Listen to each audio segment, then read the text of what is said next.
We are told incessantly by the followers of Muhammad and their apologists that Islam is a peaceful religion. How real and accurate are these statements? As our listeners have been finding out throughout our series, the word Islam does not mean peace, since it is rooted in the verb aslama, meaning submission only. Most important of all are the pictures that people around the world see on a daily basis from all over the globe regarding beheadings, suicide bombings, stoning to death, rape, abductions, slaughter, mutilation of the dead, the use of civilians as human shields, hangings, throwing people alive from high buildings, plus more similarly depraved acts that actually require not many further comments from us regarding the peacefulness of the cult of Muhammadan Islam.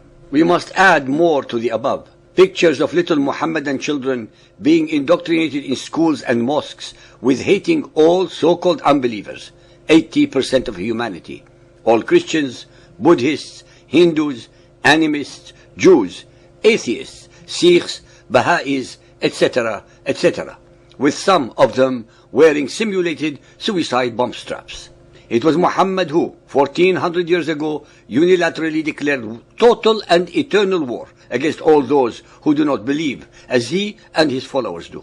It was Muhammad who, 1400 years ago, split humanity into two camps. The camp of peace, Dar al-Salam, that of the Muhammadan Islam, and the camp of war, Dar al-Harb, the territories of all others. Muhammad in his Quran made his new cult and his followers superior to any and all unbelievers.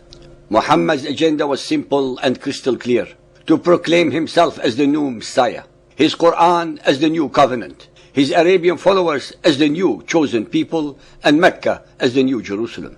I shall now recite only a few self-evident examples from among hundreds of verses that fill the chapters of the Quran and Hadith to prove my statements. Al-Baqarah 2.120.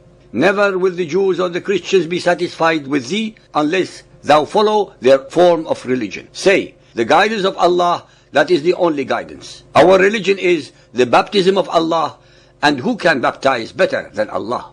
Since the baptism of Allah is the highest form, then all others are inferior. Al-Imran 3.19. The religion before Allah is Islam, submission to His will, and believe no one unless he follows your religion. If anyone desires a religion other than Islam, submission to Allah, never will it be accepted of him. The earlier two verses are elitist, discriminatory and racist, and are actually the precursors to Hitler's Deutschland über alles. Al-Ma'idah 5. This day have I perfected your religion for you, and completed my favor upon you, and have chosen for you Islam as your religion. Al-Tawbah 9.29. Fight those who believe not in Allah, nor the last day, nor hold that forbidden, which has been forbidden by Allah and His Apostle, nor acknowledge the religion of truth, even if they are of the people of the book, until they pay the jizya with willing submission and feel themselves humiliated. Even though the people of the book preceded Muhammad and his Quran in their belief in the one and only God of Israel and Jesus, nonetheless, Muhammad demands that they are treated with utter contempt and subjugation because they do not believe that he is the Prophet of Allah. Al-Tawbah 9.33. It is he who hath sent his apostle with guidance and religion of truth, Islam, to proclaim it over all religions, even though the pagans may detest it. Again, the declared and unambiguous superiority complex of Muhammad is crystal clear. Al-Hajj 22.78. And strive in his cause, Jahidu, as you ought to. He has chosen you and has imposed no difficulties on you in religion. It is the cult of your father, Abraham.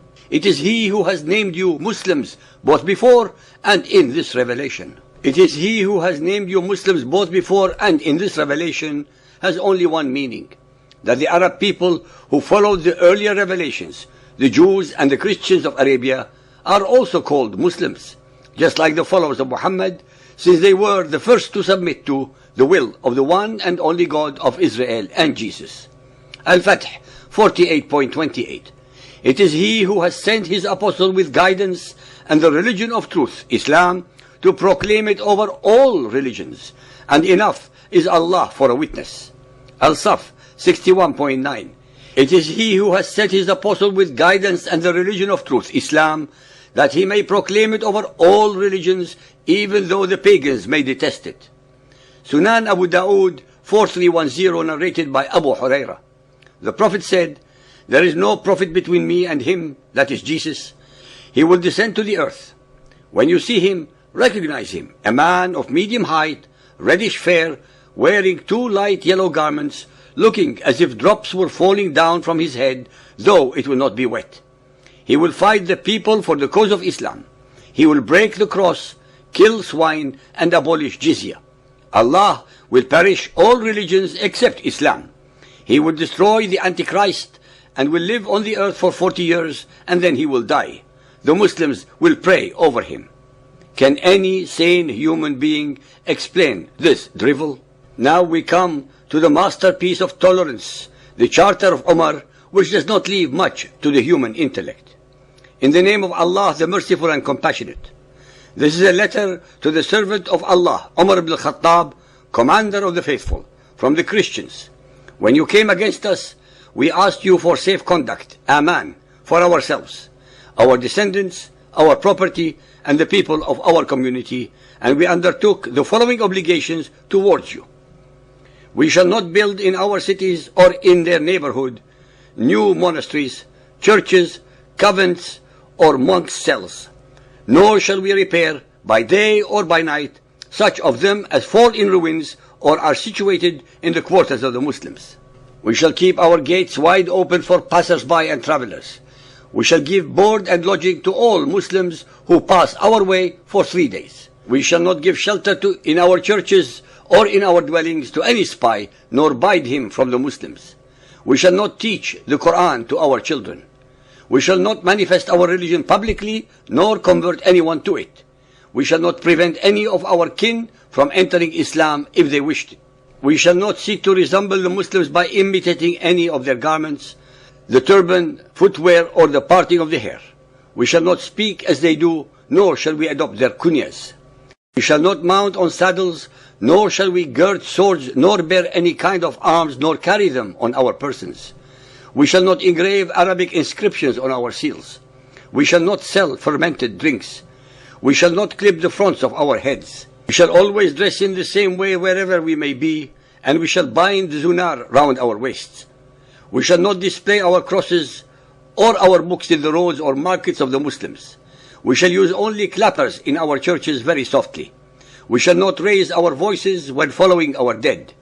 We shall not show lights on any of the roads of the Muslims or in their markets. We shall not bury our dead near the Muslims. We shall not take slaves who have been allotted to Muslims. We shall not build houses overtopping the houses of the Muslims. We accept these conditions for ourselves and for the people of our community, and in return we receive safe conduct. If we in any way violate these undertakings, for which we ourselves stand surety, we forfeit our covenant, dhimma, and we become liable to the penalties of contumacy and sedition. It is imperative that our listeners comprehend the following. 1.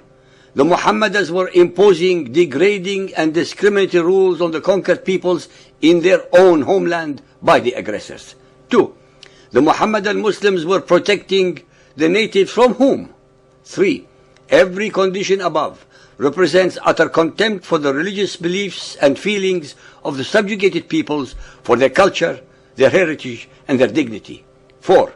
Although generally they were unmolested, it did not stop the leaders to have them massacred whenever they needed to distract the Muhammadans in times of stress. 5. While the Muhammadan Muslims in the majority of their countries continue to implement many of the above against all unbelievers, they, with an obscene degree of hypocrisy, demand all human rights in the democracies, and at the same time disloyally intend to bring down the institutions of the host countries to their abysmal level of intolerance, ignorance, and stupidity. I would like to leave any further conclusions or comments to our listeners regarding the mercy and compassion of Muhammadan Islam vis-à-vis the people of the book.